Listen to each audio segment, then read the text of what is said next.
Hoqë, selam aleikum. Aleikum selam, së nësia. Mirë, elhamdulillah, jeni. A një mirë? Valla Valla, ka pak kështu.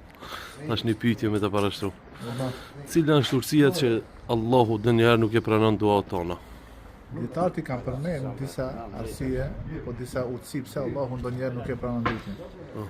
Një prej këtyre utësive që mund ka lënë shumë përshtypje është fakti se Allahu e di më mirë për neve se çka na bën dobi neve.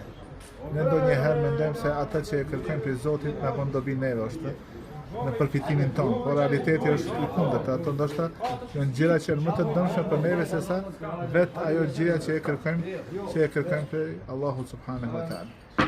Prandaj Allahu e vonon përgjigjen derisa të ne të mendojmë rreth tyre dhe ta rregullojmë dhe ta bëjmë lutjen ashtu si është më e përshtatshme dhe më e dobishme për ne. Allahu në Kur'an thotë: "Asa an tuhibbu shay'an wa huwa sharrun lakum." Ka mundësi që ju të pëlqeni një gjë që ajo të jetë në dëmin tuaj. Allahu e di dhe ne nuk e di. Alhamdulillah. Allah të shpërblet. Faleminderit, zot.